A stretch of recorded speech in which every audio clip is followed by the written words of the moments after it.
All right, y'all. So we checking in early on the bye week. I feel like this is the perfect time to do this. No games this weekend, so nothing to react to in real time. So instead, we're gonna just step back and evaluate where the Falcons are after 4 games, almost like a checkpoint before the grind really starts. We're sitting at 2-2, and look, based on the record, that means we've been average at football. So that's just the facts. And I know saying, you are what your record says you are. I know that's a saying, and most of the time I do agree with that, but if you've been watching closely, I think there's more to it than just that 500 mark. The trajectory after week 4 feels a whole lot better than what we had after week 3. Against Washington, the offense finally showed what it could look like when everything's firing. Penix looked like an absolute stud, okay? Bijan was heavily involved and receivers were actually getting separation. It was the best version of this unit we've actually seen so far. And if we could say even like 75% of that, let's say we get 75% of that offense that we saw in Washington, then I think this team's going to be way better than just that 2-2 record that's been slapped on us. Well, it's not been slapped on us. We've earned that 2-2 record. Now, I'm not going to sit up here and dwell on it, but we could have easily been 3-1 if it weren't for the kicker situation. We all know Koo missed that against the Bucks, and that could have really changed the outcome of the game. I'm not saying we would have won it, but there's a possibility we could have been 3-1 if we were to have, made that kick to go into overtime. But once again, I'm not going to harp on that too much because special teams has already gone through his reset.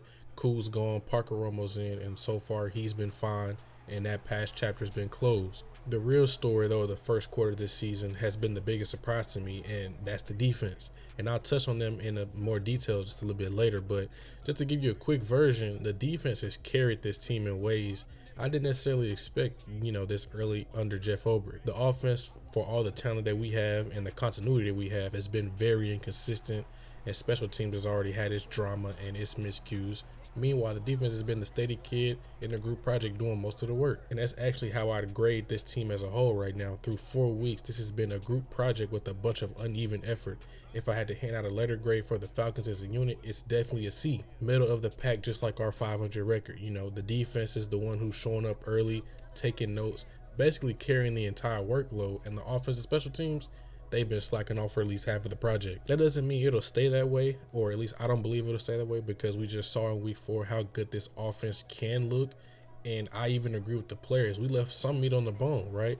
If that version shows up consistently, or even 3/4 of what that version is, it changes the entire outlook of this team. And if the offense can get itself off the sea level and pull up closer to the defense's performance, suddenly this group project looks a whole lot different, by mid-season. And coming off the bye, we've got a real test lined up against Buffalo. That's going to tell us a lot about this team after this, this week 5 bye. And whether that week 4 was, a one-off thing or it's just a sign of things to come, that's going to tell us how this defense is going to match up against an elite quarterback.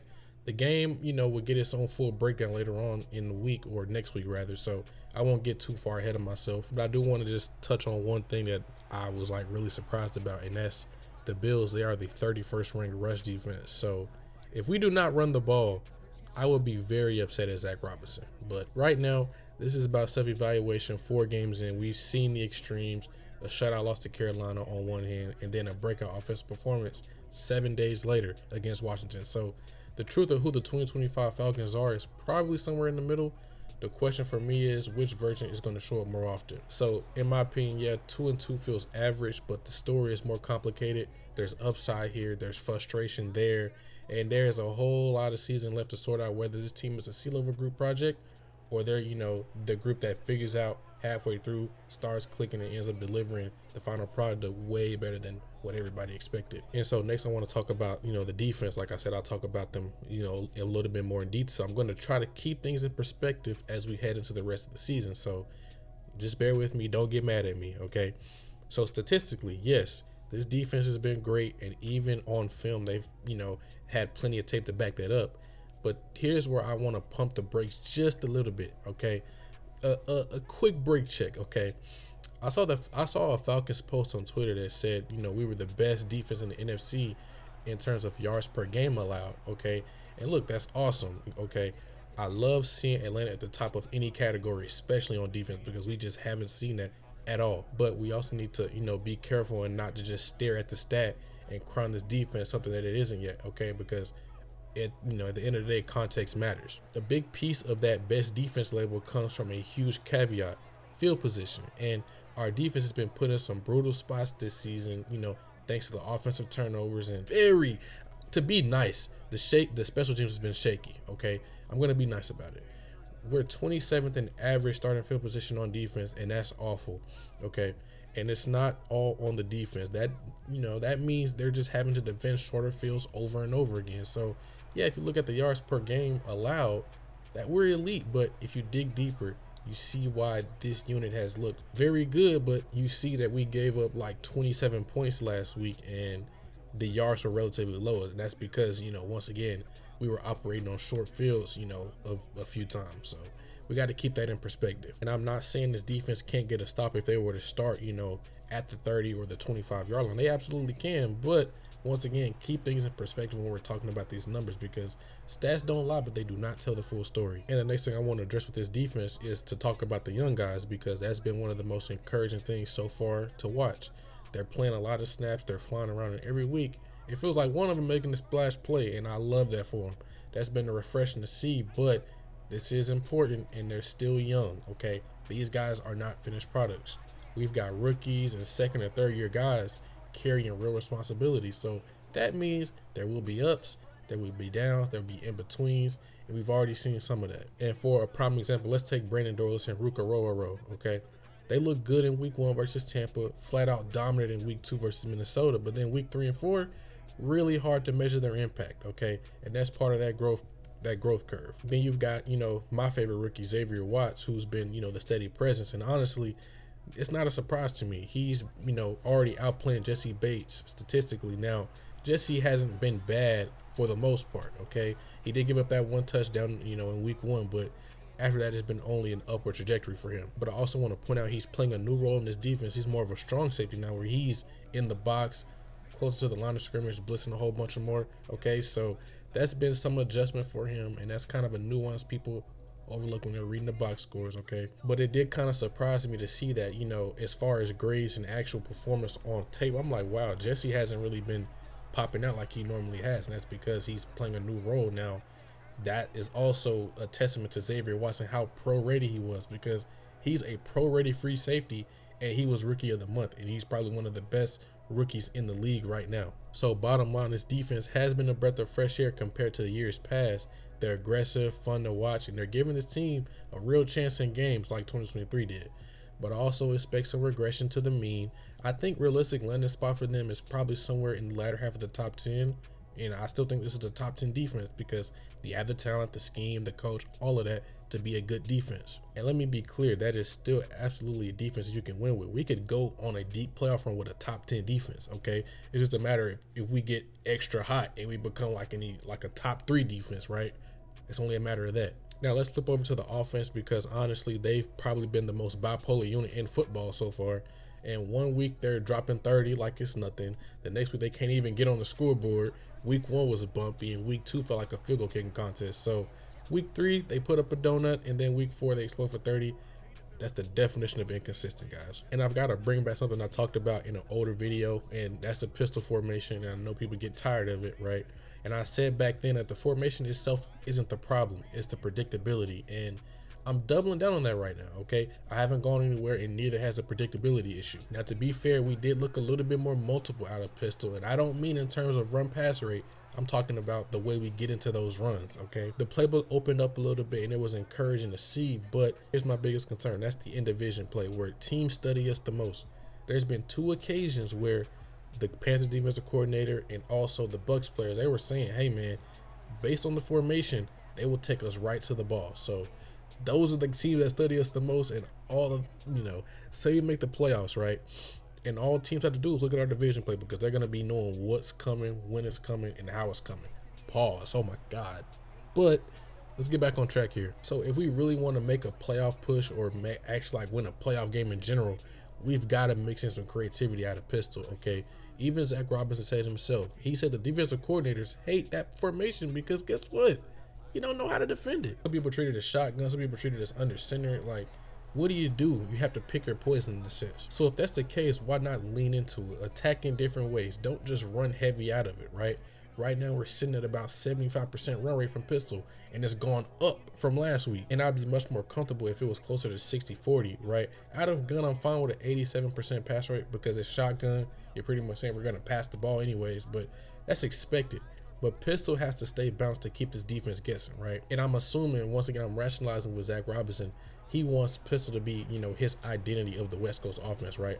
I talked about it in that video as well, where Mike McDaniel is more of the RPO, motion heavy. Well, all of them motion heavy, but you see that more RPOs. They use some pistol some, and it's more of like a kind of like a high paced version of the offense, right? Kyle Shanahan has the more traditional version, under center, 21, 22, 13, 12 personnel. Sean McVay is really leaning into under center, the 11 personnel guy who's using 11 personnel as a control factor, as one of his mainstays. Then you have Zach Taylor, Kevin O'Connell. Those guys are like pushing the limits as far as, okay, we're going to spread things out, make things easier for the quarterback, okay? So once again, I think it is just Zach trying to find his identity within that West Coast world where we're going to use pistol now, right? In the terms of, or instead of doing the under center stuff, instead of being, RPO heavy, we're going to be under center sometimes, but we're also going to be mainly pistol and heavy shotgun. And the good news is Zach is now on the sideline instead of up in the booth, and the adjustments have been way better. You can see it by the game plan against Washington. That's been the biggest issue for us, in my opinion, because scripted drives look good, but after that, the offense just sputters. And having Zach down there communicating directly with the guys, you can already see that's the difference, right? Early returns on sidelines, Zach have been really strong, in my opinion. So at this point, only time will tell if the offense can find consistency, but if they can blend the creativity with balance out of pistol and keep building off of last week, man, bro, we could be talking about a very different unit by midseason, and that's a few weeks away. And then lastly, I want to touch on something, and that's something I've been seeing on Twitter a lot lately, and that's trade rumors.